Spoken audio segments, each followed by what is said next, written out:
আসসালামু আলাইকুম। আসল আল আকসা মসজিদ কি আপনি চিনেন? যদি না না চিনে থাকেন তাহলে এই ভিডিওটি আজকে আপনার জন্য। এটা রক অফ ডোম, আল আকসা মসজিদ না, এটা আসল আল আকসা মসজিদ। আল আকসা নিয়ে মিডিয়া যখনই কোনো কথা বলে প্রতিবার এই ছবিটা দেখায়, কিন্তু আপনি কি এটা জানেন কেন তারা বারবার এই একই ছবিটা দেখায়? কারণ ইসরায়েল আসল আল আকসা মসজিদ একদম নীরবে ধ্বংস করতে চায়, যার ফলে আপনাকে রক অফ দি ডোম তথা কুব্বাতুস সাকরা দেখিয়ে বুঝাতে চাই আল আকসা একদম অক্ষত ও নিরাপদ আছে, এখানে কখনোই কোনো কিছু ঘটেনি।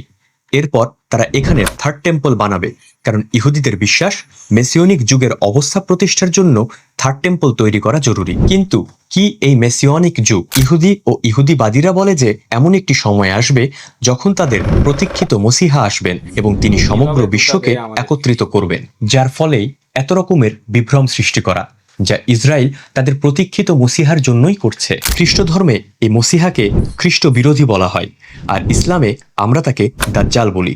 আপনি এখন যে খোলা জায়গাটা দেখতে পাচ্ছেন এটাকে আকসা কম্পাউন্ড বলা হয়, যেখানে 5টি গুরুত্বপূর্ণ জায়গা আছে। প্রথম, মসজিদ আল কিবলি। দ্বিতীয়, ডোম অফ দি রক। তৃতীয়, মসজিদ আল বুরাক। চতুর্থ, মুসাল্লা আল মারওয়ানি। পঞ্চম, মিনারেটস। এটা আল আকসা মসজিদ। শেয়ার করুন এই সত্য এবং সকলকে জানিয়ে দিন কোনটা আসল আল আকসা মসজিদ।